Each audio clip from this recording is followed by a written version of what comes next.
এক দেশ এক ভোট নীতির পক্ষে অন্যতম প্রধান যুক্তি হল এতে অর্থ সাশ্রয় হবে।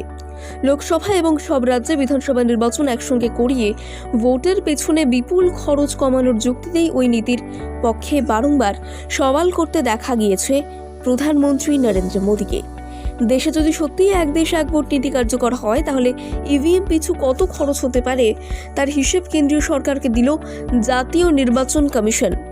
কমিশন কেন্দ্রকে জানিয়েছে, দেশের লোকসভায় ও সব রাজ্যের বিধানসভা ভোট একসঙ্গে হলে প্রতি 15 বছরে 10,000 কোটি টাকা খরচ হবে শুধুমাত্র ইভিএম এর জন্য। আইন মন্ত্রকে পাঠানো পত্রে জানানো হয়েছে, একটি ইভিএম এর আয়ু সাধারণত 15 বছর, অর্থাৎ একটি ইভিএম সেট 3টি নির্বাচনে ব্যবহার করা যেতে পারে। আসন্ন লোকসভা নির্বাচনে দেশজুড়ে বুথ কেন্দ্রের সংখ্যা হবে 11,80,000। সেই হিসেব ধরলে প্রতি বুথ কেন্দ্রে 2টি ইভিএম সেটের দরকার, একটি লোকসভার জন্য অন্যটি বিধানসভার জন্য। সংবাদ সংস্থা পিটিআই এর প্রতিবেদন বলছে, কমিশন সরকারকে জানিয়েছে এছাড়াও জরুরি পরিস্থিতির জন্য কিছু ইভিএম রিজার্ভে রেখে দিতে হবে। সেই হিসেবে সব মিলিয়ে ব্যালট ইউনিট লাগবে 46,75,100টি, কন্ট্রোল ইউনিট লাগবে 33,63,300টি এবং ভিভিপ্যাট লাগবে 36,62,600টি। গত বছরে বাজারে প্রতি ব্যালট ইউনিটের দাম ছিল 7,900 টাকা, একটি কন্ট্রোল ইউনিটের দাম ছিল 9,800 টাকা এবং ভিভিপ্যাট প্রতি খরচ ছিল 16,000 টাকা।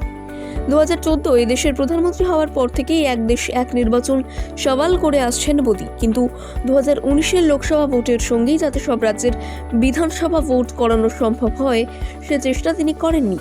2019 লোকসভা ভোটে জিতে এসে প্রথমে লালকেল্লা থেকে স্বাধীনতা দিবসের বক্তৃতাতেও একই সওয়াল করেন তিনি। যুক্তি দিয়েছিলেন, এতে ভোটের খরচ কমবে। প্রতি বছরই দেশে কোনো না কোনো নির্বাচন থাকে, বারবার নির্বাচনী আদর্শ আচরণবিধি প্রযোজ্য হয়, তাতে সরকারি কাজ ব্যাহত হয়। তারপরে বহু মঞ্চে প্রধানমন্ত্রী এই যুক্তি দিলেও তার রূপায়ণে কাজের কাজ কিছুই হয়নি। মাসখানেক আগে আচমকা প্রাক্তন রাষ্ট্রপতি রামনাথ কোবিন্দের নেতৃত্বে কমিটি তৈরি হয়েছিল।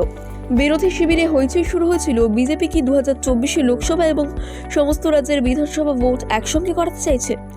কিছুদিন যেতেই আইন কমিশন স্পষ্ট করেছে, আপাতত 2029কে লক্ষ্য রেখেই তারা কাজ শুরু করে দিয়েছে।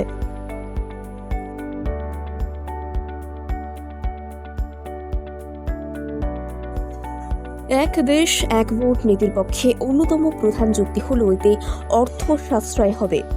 লোকসভা এবং সব রাজ্যে বিধানসভা নির্বাচন একসঙ্গে করিয়ে ভোটের পেছনে বিপুল খরচ কমানোর যুক্তিতেই ওই নীতির পক্ষে বারংবার সওয়াল করতে দেখা গিয়েছে প্রধানমন্ত্রী নরেন্দ্র মোদীকে। দেশে যদি সত্যিই এক দেশ এক ভোট নীতি কার্যকর হয় তাহলে ইভিএম পিছু কত খরচ হতে পারে তার হিসেব কেন্দ্রীয় সরকারকে দিল জাতীয় নির্বাচন কমিশন।